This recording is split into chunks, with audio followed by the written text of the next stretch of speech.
रुको, इन बैग्स में क्या है? साहब, इनमें कुछ नहीं है, कृपया मुझे जाने दीजिए।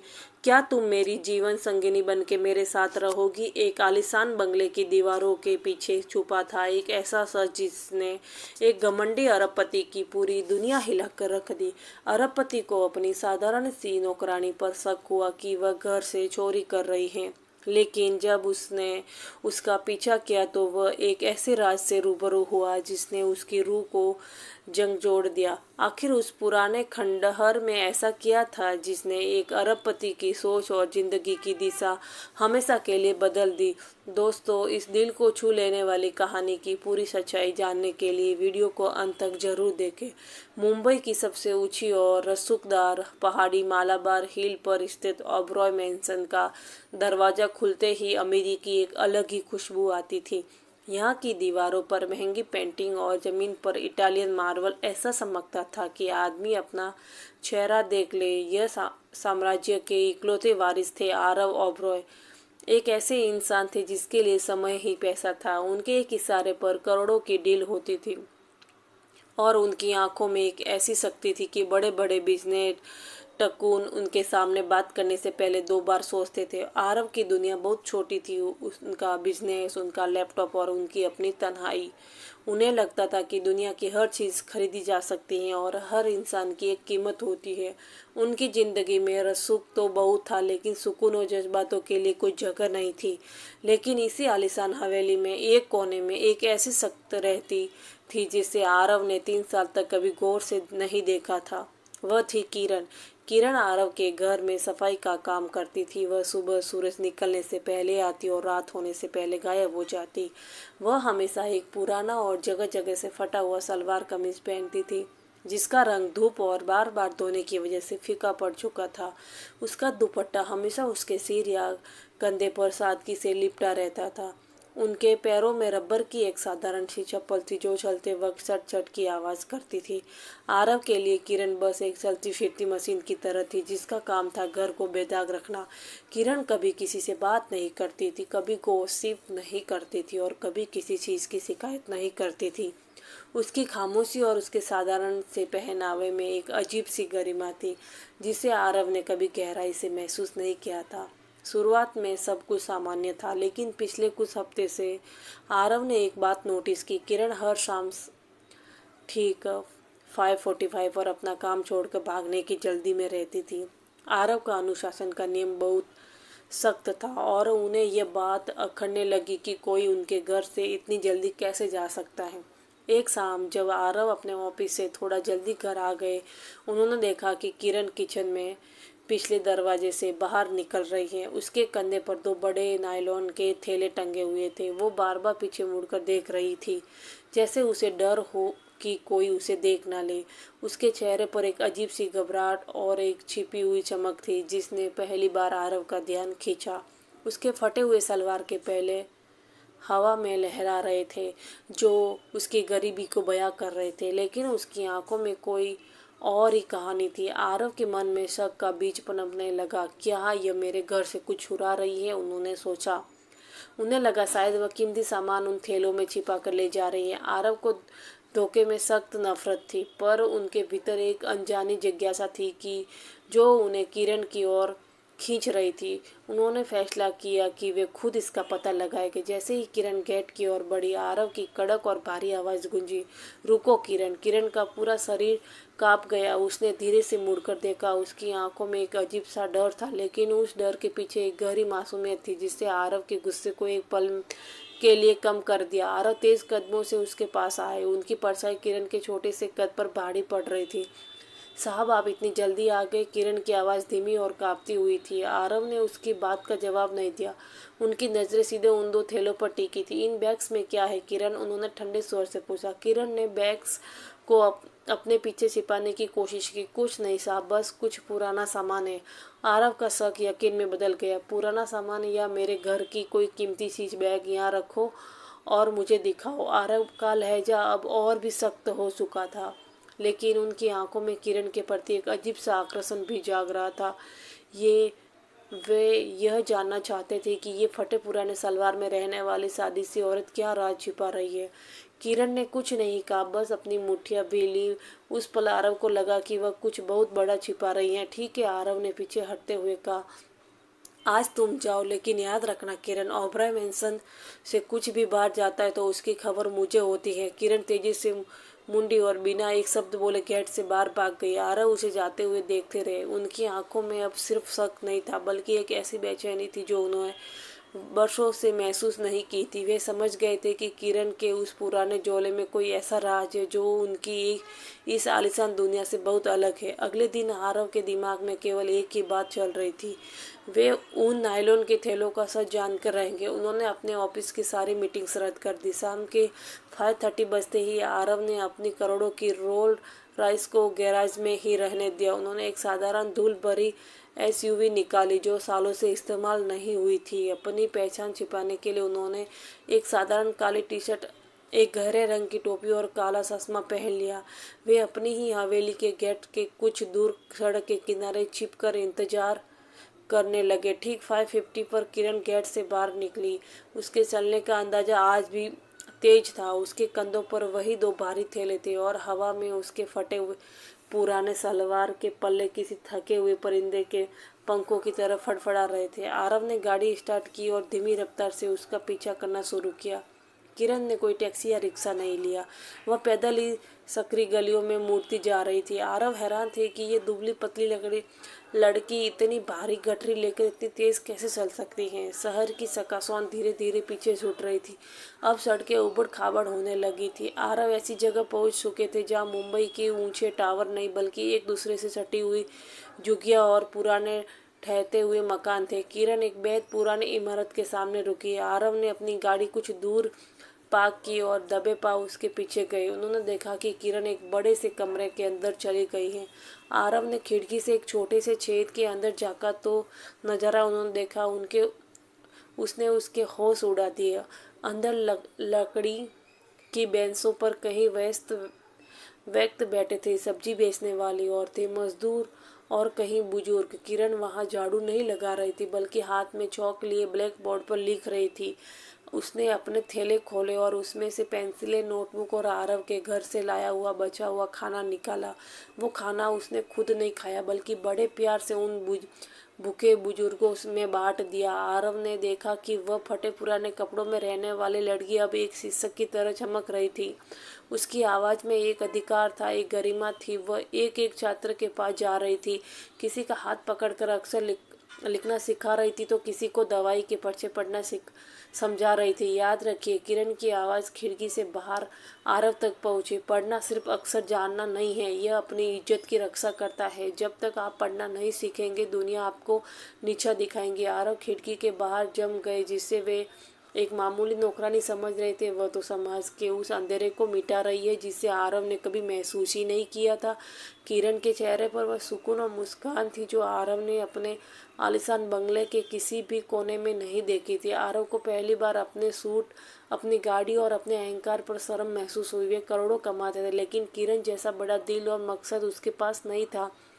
वे वहीं दीवार के सहारे बैठ गए और किरण को निहारते रहे। उनके मन में किरण के प्रति जो शक था वह अब एक अजब से सम्मान में बदल रहा था। उन्हें किरण की वह फटी हुई सलवार अब गरीबी का निशान नहीं बल्कि उसे निस्वार्थ त्याग का पदक लग रही थी। आरव ने महसूस किया कि इस सादी सी लड़की ने उनके दिल के उस हिस्से को छू लिया है जिसे उन्होंने वर्षों से पत्थर बना रखा था।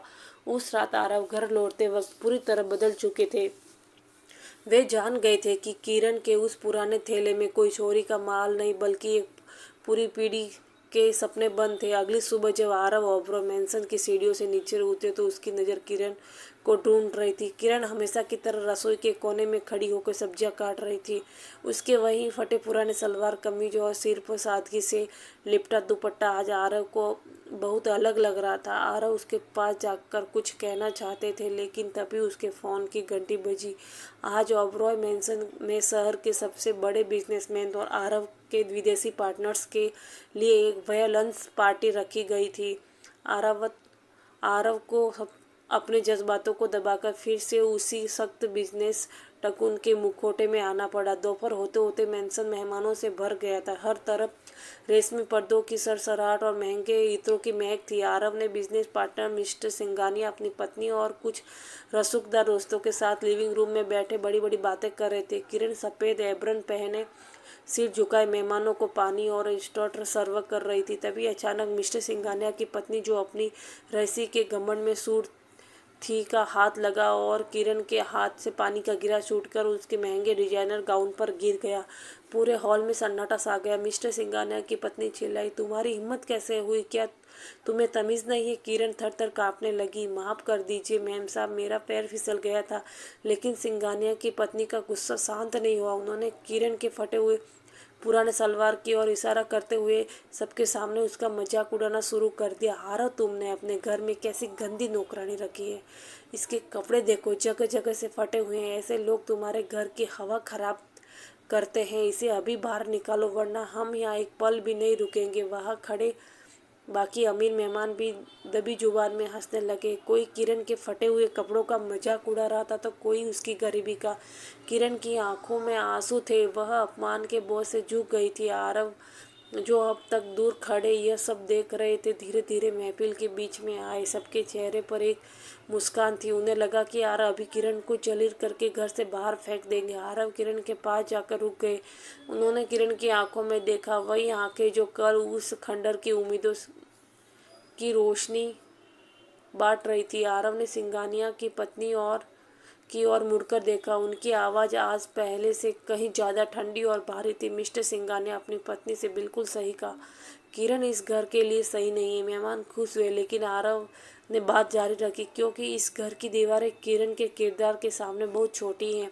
आप जिस फटे पुराने कपड़ों के मजाक उड़ा रहे हैं, उसने उन गलियों का सफ़र तय किया है जहाँ जाने की आप जैसे लोगों की औकात नहीं है। आप जिस गंदगी की बात कर रहे हैं वह इसके कपड़ों पर नहीं, आपकी सोच में है। पूरे हॉल में मौत जैसा सन्नाटा सा गया। आरव ने किरण के हाथ से ट्रे ली और उसे साइड की मेज पर रख दिया। उन्होंने सबके सामने किरण के कंधे पर हाथ रखा। ये सिर्फ एक सहारा नहीं था, बल्कि एक अधिकार था।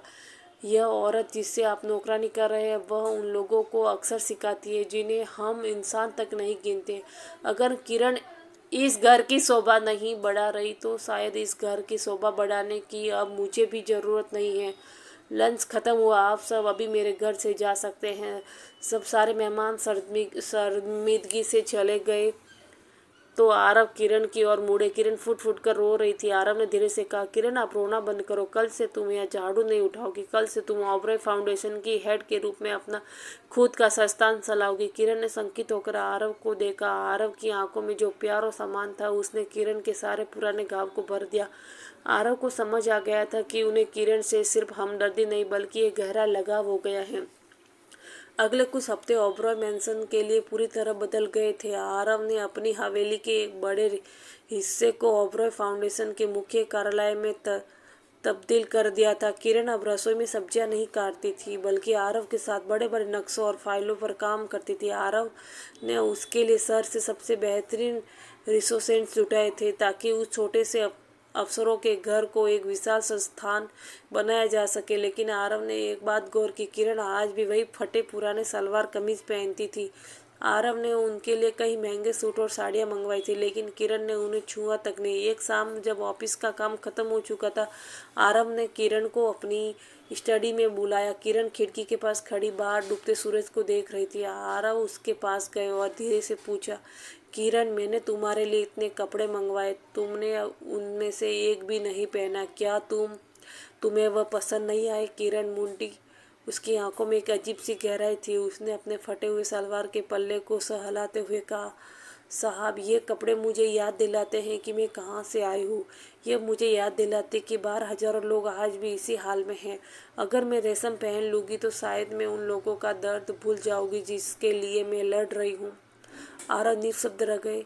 उन्होंने अब सब सिर्फ उन औरतों को देखा था जो गहनों और ब्रांडेड कपड़ों के लिए मरती थी, लेकिन उनके सामने खड़ी यह लड़की सादगी का एक ऐसा हिमालय थी जिससे हिलाना नामुमकिन था। आरव ने धीरे से उसका हाथ पकड़ा। ये पहली बार था जब उन्होंने उसे छुआ था। किरण का शरीर कांप गया, लेकिन उसने अपना हाथ हटाया नहीं। किरण, आरव की आवाज़ में एक अजब सी नरमी थी। तुम्हें मुझे सिर्फ इंसानियत नहीं सिखाई, तुमने मुझे जीना सिखाया। मेरी दौलत, मेरा नाम, ये सब तुम्हारे इस फटे हुए लिबास के सामने तुच्छ हैं। मुझे डर लगता है कि कहीं तुम अपनी इस महानता के साथ मुझसे दूर न चली जाओ। किरण ने ऊपर देखा। आरव की आंखों में जो प्यार और तड़प थी, उसने किरण के दिल की धड़कनें बढ़ा दी। उसने कभी सपने में भी नहीं सोचा था कि आरव ओबरॉय जैसा इंसान उसके प्रति ऐसे जज्बात रखेगा। साहब, मैं तो एक परछाई हूँ, उसने फुसफुसाते हुए कहा। नहीं किरण, आरव ने दृढ़ता से कहा, तुम मेरी परछाई नहीं, तुम मेरी रोशनी हो। तुम्हारे बिना ये ओबरॉय मैंसन फिर से एक पत्थर का घर बन जाएगा। उस रात दोनों ने घंटों बातें की। किरण ने बताया कि कैसे उसने अपनी पढ़ाई छोड़कर दूसरों के सपने बचाने का फैसला किया। आरव उसे सुनते रहे और महसूस करते रहे कि वे किरण के प्यार में पूरी तरह डूब चुके थे। आरव को समझ आ गया था कि उन्हें अब अपनी ज़िंदगी में सबसे बड़ा फैसला लेना है। वे किरण को सिर्फ अपना पार्टनर नहीं बल्कि अपनी ज़िंदगी का हिस्सा बनाना चाहते थे। उन्होंने तय कर लिया था कि दुनिया के सामने किरण के वजूद को वह मुकाम देंगे जिसके बारे में किसी ने सोचा भी नहीं होगा। हवेली की उस रात के एक नए रिश्ते की गवाही दी थी। एक ऐसा रिश्ता जो हैसियत से नहीं बल्कि रूह से जुड़ा था। समय का पहिया घुमा और 1 साल के भीतर ओबरॉय फाउंडेशन ने शहर की तस्वीर बदल दी। आरव ने संसाधनों और किरण से अटूट संपर्क में मिलकर 50 से ज़्यादा सांस्कृतिक केंद्र खड़े कर दिए। जिस शहर में कभी किरण को एक मामूली नौकरानी के तौर पर देखा था, आज वही शहर उसे सांस्कृतिक की मिसाल से नाम से जानता था। आज इसी कामयाबी का जश्न था। शहर में सबसे बड़े ऑडिटोरियम में आयोजित नेशनल आइडल्स ऑफ सेफ समारोह हॉल हजारों लोगों की भीड़ से खचाखच भरा था। अग्रिम पंक्ति में आरव ओबरॉय बैठे थे, जिनकी आंखों में आज वो गर्व था जो शायद उन्होंने अपनी जिंदगी की सबसे बड़ी बिजनेस डील जीतने पर भी महसूस नहीं किया था। उनके बगल में वह मजदूर, मछुआरे और बुजुर्ग बैठे थे जिन्होंने किरण के उस पुराने खंडनुमा कमरे में सबसे पहले लिखना सिखाया था। जब किरण का नाम पुकारा गया तो पूरा हॉल तालियों से गूंज से टहल उठा। किरण मंच पर आई। उसने आज भी वही सादी क्रीम रंग की सूती साड़ी पहनी थी, लेकिन उसके चेहरे पर वह आत्मविश्वास था जो किसी महारानी के चेहरे पर भी नहीं होता। उसने माइक संभाला और अपनी आवाज़ में सबको मंत्रमुग्ध कर दिया। जब मैं छोटी थी तो मुझे लगता था कि अमीर लोग महलों में रहते और हम जैसे लोग सिर्फ उनकी परछाई साफ करने के लिए पैदा हुए हैं। पर आरव साहब ने मुझे मेरा वजूद वापस दिया। उन्होंने मुझे एहसास दिलाया कि एक झाड़ू पकड़ने वाला हाथ भी कलम पकड़कर इतिहास बदल सकता है। आज यह अवार्ड मेरा नहीं, उन हजारों अंगूठा छाप लोगों का है जिन्होंने अपनी शर्म को त्याग कर आज हाथ में किताब उठाई है। मंच के नीचे उतरते ही आरव ने उसका स्वागत किया और धीरे से कहा, किरण, आज ओबरॉय साम्राज्य का नाम तुम्हारे साथ जुड़कर अमर हो गया। समारोह के बाद आरव किरण उसी पुराने बस्ती में उस नए केंद्र की छत पर अकेले खड़े थे जहां से सब शुरू हुआ था। सामने मुंबई की जगमगाती रोशनी थी। आरव ने देखा कि किरण की नज़रें अभी भी नीचे मैदान पर पढ़ रहे बच्चों पर थी। आरव को महसूस हुआ कि उसके पास दुनिया की हर दौलत है, लेकिन किरण के बिना वह दौलत बेईमानी है। उन्हें किरण से प्यार उसके रूप के कारण नहीं बल्कि उसके उन आदर्शों के कारण हुआ था जिन्होंने आरव को एक बेहतर इंसान बनाया था। आरव ने धीरे से किरण का हाथ अपने हाथ में लिया। किरण चौंक गई, लेकिन उसने हाथ हटाया नहीं।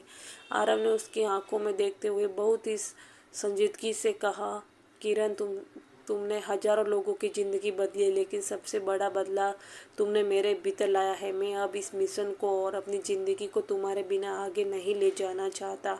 क्या तुम इन मिशन को हमेशा के लिए मेरी साझेदार बनोगी? क्या तुम ओबरॉय मैंसन की मालकिन नहीं बल्कि मेरी जीवन संगिनी बनकर मेरे साथ रहोगी? किरण की आंखों में आंसू छलक आए।